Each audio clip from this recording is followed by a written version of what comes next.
So good morning everyone. Welcome to the return of our annual Barod conference. My name is Caroline Phipps.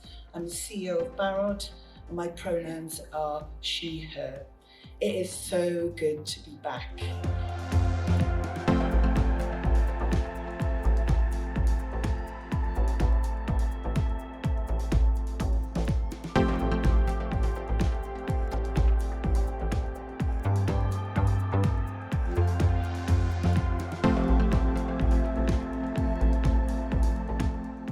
So I'm currently volunteering with Barod doing the peer-to-peer naloxone project for Safer Swansea, Swansea Against Fatal Episodes.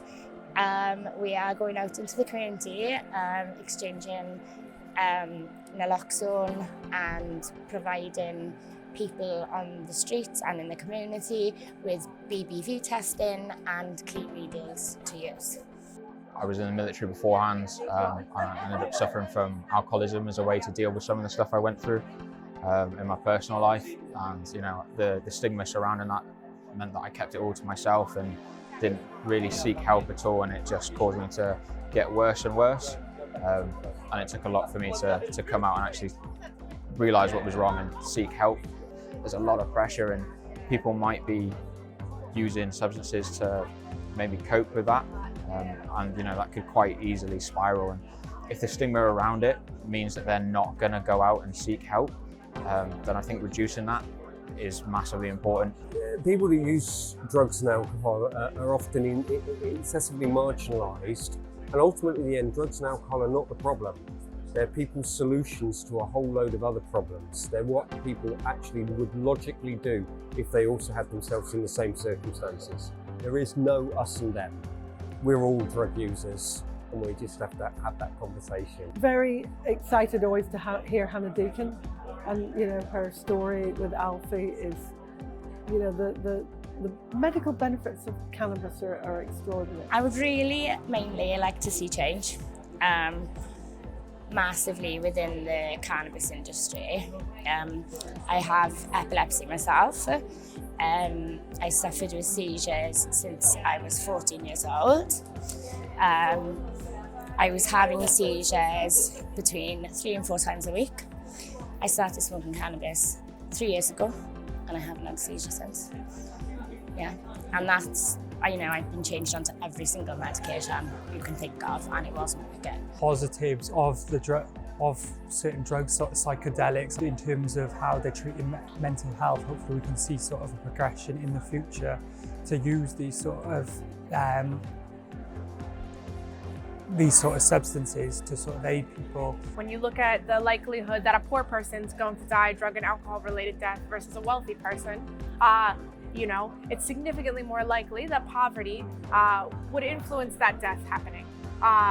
And poverty itself is produced through various forms of oppression. There's no thinking about people's class position without thinking about their gender and their race and all of these forces that shape their life. So we can't actually address drug and alcohol related death without talking about oppression and the ways that oppression is reinforced day to day, and then stigma being a component of that. Oppression and exclusion and stigma will create obstacles for people to find the care that they need, or in general for people to be able to satisfy their needs, especially when those needs need to be satisfied through public services. So finding healthcare, finding housing, finding the right support that you may need becomes an obstacle course if on top of those needs that you have, you also need to navigate, marginalization, oppression, stigma, and exclusion. So for me, it's about removing those obstacles.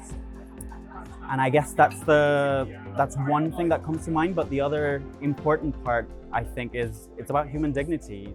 We are all equals, and if I think of the kind of society that I want to see around me is one of interdependence and care and compassion, and stigma, marginalization, oppression create barriers to that care and that compassion that should be the normal way of things in society. I think it would be good to have a shared sort of sense of actions of what we're going to do differently next. And it's easy to lose sense of a big picture it'd be really great to have a shared sort of sense of how we're going to pursue the big picture stuff at the same time. Reducing stigma is super important and still exists throughout society towards people who use drugs and people who are dependent on drugs even more so.